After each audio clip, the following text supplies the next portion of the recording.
मैं Dheeraj Saxena, assistant professor, government law college Churu से आज एलएलबी सेकेंड ईयर के third paper transfer of property act में लीज पट्टा के प्रावधानों पर चर्चा कर रहा हूँ।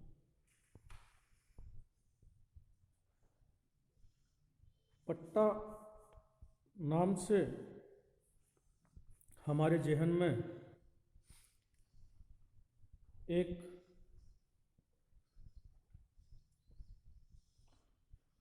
दस्तावेज जिसमें मालिकाना हक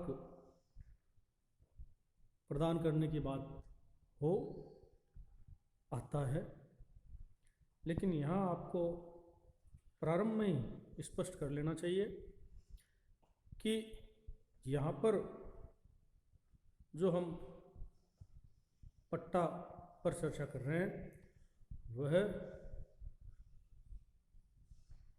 उस पट्टे के समकक्ष नहीं है जिसमें कि प्राचीन समय में मालिकाना अधिकार स्थापित किया जाता था। यहाँ पर पट्टा से अर्थ है संपत्ति के कब्जे, उपयोग, उपभोग के अधिकार का अंतरण किया जाना, वह भी एक निश्चित समय तक। तो पट्टा की जो परिभाषा दी गई है वह अधिनियम की धारा 105 में दी गई है, जिससे हमें पट्टे के आवश्यक तत्व या शर्तें प्राप्त होती हैं। अन्य समव्यवहारों की तरह पट्टे में भी दो पक्षकार होते हैं जो सक्षम होने चाहिए, और पक्षकारों की सक्षमता संविदा अधिनियम के अनुसार है।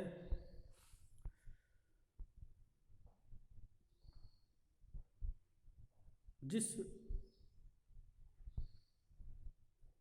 व्यक्ति की संपत्ति है, जो संपत्ति का अंतरण कर रहा है वह पट्टाकर्ता कहलाता है। जो उस संपत्ति पर उपयोग उपभोग के अधिकार को प्राप्त कर रहा है वह पट्टेदार या पट्टाग्रहीता कहलाता है।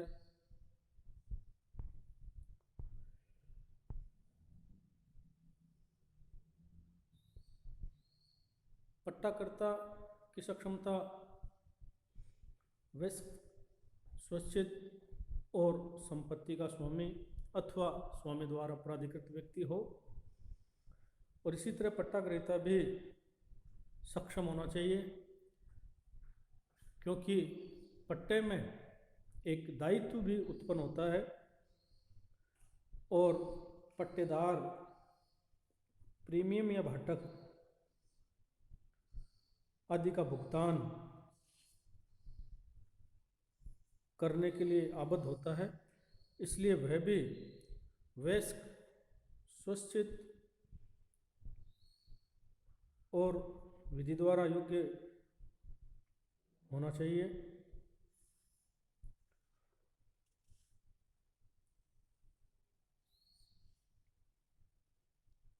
अवयस्क के पक्ष में पट्टा शून्य होता है।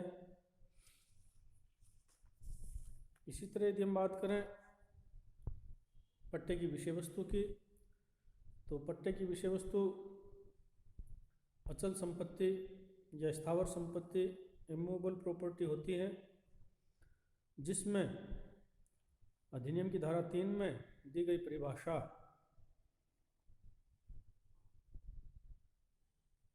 और अन्य परिभाषाओं को मिलाकर जो हमने प्रारंभ में अचल संपत्ति की परिभाषा देखी थी, उसी अनुसार भूमि, भूमि से उत्पन्न फायदे, भूमि से संलग्न वस्तुएं आदि सभी जो है वो अचल संपत्ति होती हैं, इसलिए वो पट्टे की विषय वस्तु हो सकती हैं। जंगम या चल संपत्ति जो है वो इस अधिनियम के अंतर्गत पट्टे की विषय वस्तु नहीं हो सकती।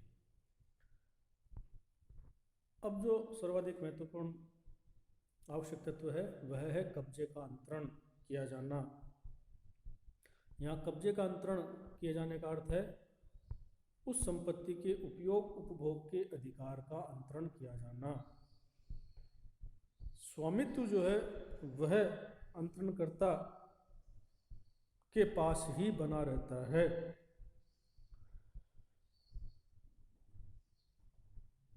स्वामित्व का अंतरण विक्रय, दान, विनिमय आदि समयवारों में होता है और बंधक में उस अचल संपत्ति में एक हित अंतरण ग्रहीता को प्राप्त हो जाता है, किंतु पट्टे में जो है वह केवल मात्र उपयोग या उपभोग करने का अधिकार अर्थात कब्जा बनाए रखने का अधिकार का अंतरण किया जाता है। साथ ही साथ धारा 105 में ये वर्णित है कि ऐसा जो अंतरण है वह अभिव्यक्त या विवक्षित समय के लिए या शाश्वत काल के लिए किया जाना चाहिए, लेकिन ये निश्चित जो है वो होना चाहिए।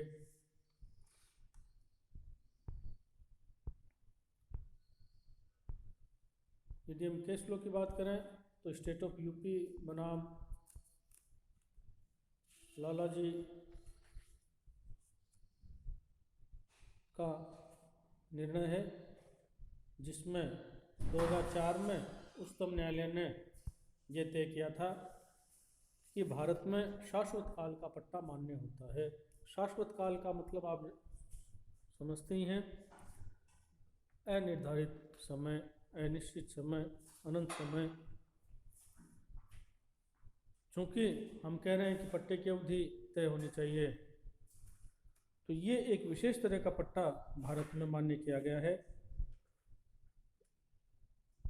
जिसे उच्चतम न्यायालय के द्वारा भी स्वीकार किया गया है।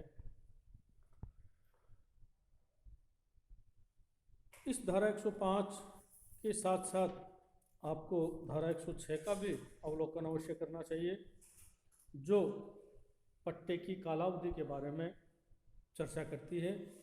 इसमें 2002 में जो है संशोधन किया गया था और वर्तमान में इसमें दो तरह के पट्टे जो है वो माने जाते हैं।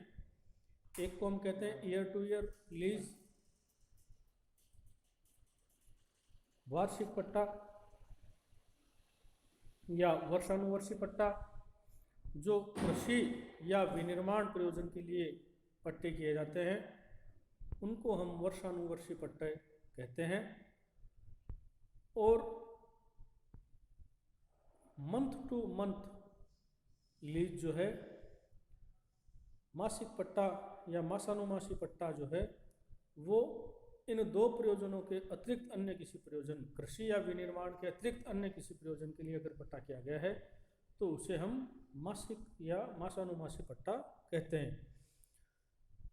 इनकी जरूरत इसलिए पड़ी है क्योंकि अगर पट्टे को समय अवधि के पूर्व खत्म करना हो तो पट्टाकर्ता या पट्टेदार द्वारा दूसरे को पूर्व सूचना जो है वो दिया जाना अनिवार्य है। क्योंकि कृषि या विनिर्माण प्रयोजन का पट्टे की प्रकृति ऐसी होती है कि उसमें खत्म किए जाने से पूर्व लंबे समय पूर्व सूचना दिया जाना अनिवार्य होता है। इसलिए 6 माह पूर्व सूचना देकर इसको समाप्त जो है प्रेवसेव जो है वो किया जा सकता है। और मासिक जो पट्टा है उसको 15 दिन पूर्व सूचना देकर समाप्त जो है वो किया जा सकता है।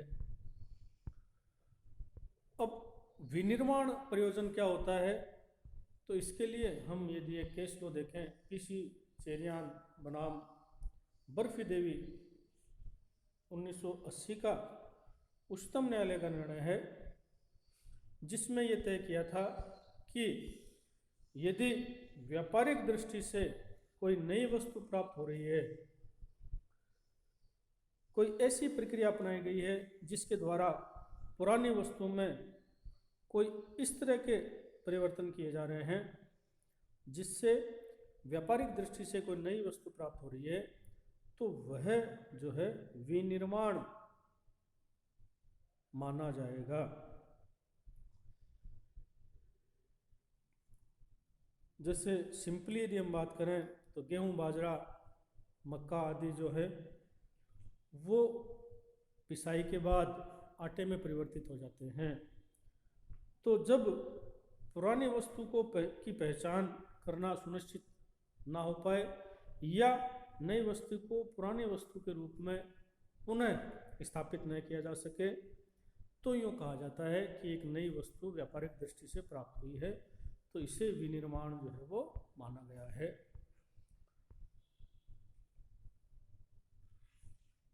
इसके अलावा यदि हम बात करें तो पट्टे में जो प्रतिफल है वह दो तरह का माना जाता है। एक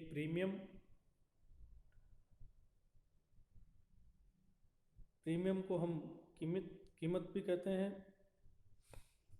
जो एक मुश्त रूप में सलामी या जोरी पेशगी आदि के रूप में भी जाना जाता है।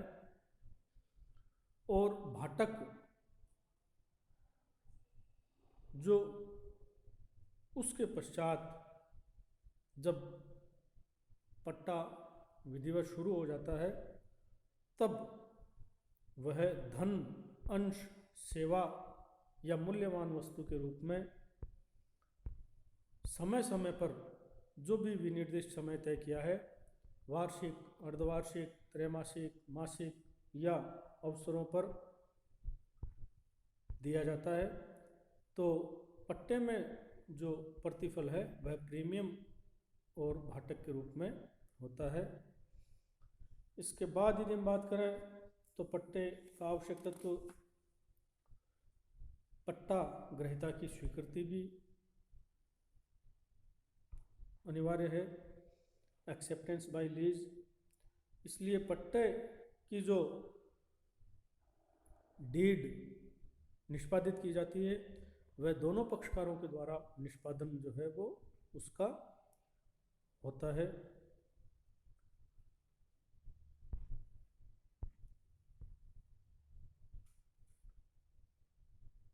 पट्टे और अनुज्ञप्ति एक समकक्ष सी अवधारणा जो है वो मानी जाती है। अनुज्ञप्ति लाइसेंस और पट्टा लीज, इन दोनों में अंतर भी आपको अवश्य ही समझ लेना चाहिए। पट्टे में जो है संपत्ति के उपभोग का अंतरण होता है, जबकि अनुज्ञप्ति में जो है वो जो भी कार्य विशेष करने के लिए दिया गया है, केवल मात्र वह कार्य विशेष करने की ही अनुमति प्राप्त होती है। पट्टे में जो है पट्टाकृत संपत्ति में पट्टेदार का हित उत्पन्न हो जाता है, लेकिन अनुज्ञप्ति में जो है वो अनुज्ञप्ति धारी का हित जो है वो उत्पन्न नहीं होता है। पट्टे का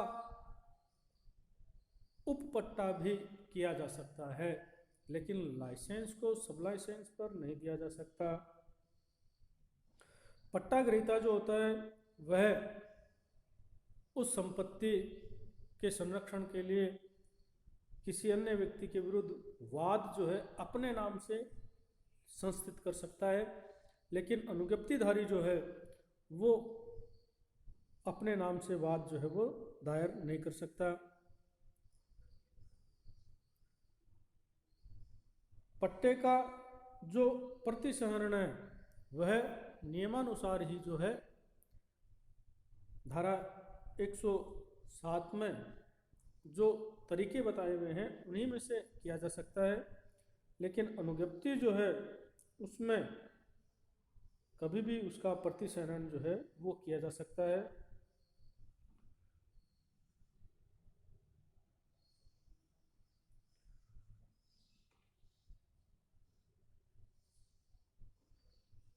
एक विवाद एसोसिएटेड होटल ऑफ इंडिया बनाम आर.एन. कपूर का वाद है, जो 1959 में उच्चतम न्यायालय द्वारा निर्धारित किया था।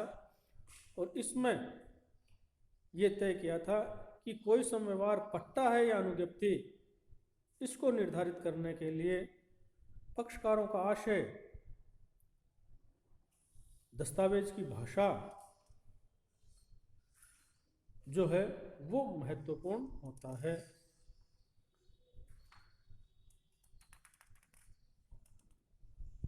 इसी तरह यदि हम पट्टे की अंतिम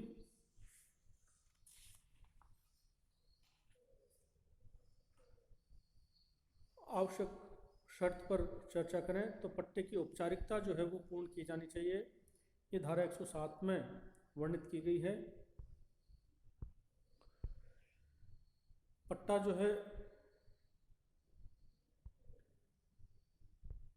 दो माध्यम से सृजित किया जा सकता है। एक पंजीकृत लिखित, यदि पट्टा वार्षिक या वर्षानुवर्षीय है, या पट्टे में वार्षिक भाटक जो है वो आरक्षित किया गया है, या पट्टा जो है वो शाश्वत काल के लिए किया गया है, तो पंजीकृत लिखित के माध्यम से ही पट्टा जो है वो का सृजन किया जा सकता है। अगर अन्य कोई पट्टा है, अर्थात मासानुमासी या मासिक या 1 वर्ष से कम अवधि का पट्टा है, तो उसका सृजन जो है वो संपत्ति के परिदान अथवा पंजीकृत लिखित के माध्यम से किया जा सकता है। जो पंजीकृत लिखित है वह दोनों पक्षकारों द्वारा जो है वो निष्पादित की जाती है। ये विशेष बात है। यदि हम विवाद की बात करें तो शिव कुमार बनाम छोटेलाल का 2007 का इलाहाबाद उच्च न्यायालय का निर्णय है, जिसमें यह तय किया गया था कि अगर 30 वर्ष पुराना दस्तावेज है तो निष्पादन या दस्तावेज के अनुप्रमाणन की उपधारणा जो है वो की जा सकती है। ये जो उपधारणा है, इसके लिए आपको अगले वर्ष का एक पेपर है साक्ष्य अधिनियम, उसकी धारा 90 और 90A का अवलोकन जो है वो करना चाहिए, जिसमें 30 वर्ष पुराने लिखित दस्तावेज और 5 वर्ष पुराने इलेक्ट्रॉनिक दस्तावेज के बारे में उपधारणा का वर्णन किया गया है। इसी तरह यदि हम बात करें तो एंटोनी बनाम इटॉप एंड सन्स का 2000 का उच्चतम न्यायालय का निर्णय है, जिस पर हम पूर्व में भी चर्चा कर चुके हैं कि यदि समव्यवहार का पंजीकरण नहीं करवाया है, किंतु यदि पक्षकार भाटक स्वीकार कर लेता है, तो अपंजीकृत पट्टा मासानुमासी पट्टा माना जाएगा और तय समय तक पट्टाधारी जो है उस संपत्ति का कब्जा कायम जो है वो रख सकता है। इस धारा 107 में चौथी महत्वपूर्ण बात जो है वो ये तय है की गई है कि राज्य सरकार जो है वो राजपत्र में अधिसूचना द्वारा पंजीकरण के स्थान पर परिधान द्वारा पट्टे को मान्य जो है वो कर सकते हैं।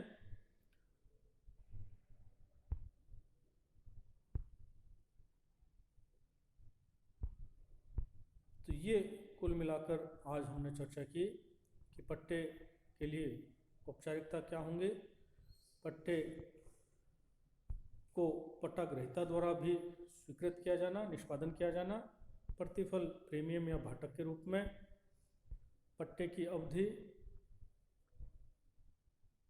उपयोग या उपभोग करने के अधिकार का कब्जे का अंतरण किया जाना, विषय वस्तु केवल अचल संपत्ति होना और दोनों पक्षकार वे स्वच्छित और विधि द्वारा अयोग्य घोषित नहीं हो। अगले वीडियो में हम पट्टे के संदर्भ में अन्य प्रावधानों पर चर्चा करेंगे। धन्यवाद।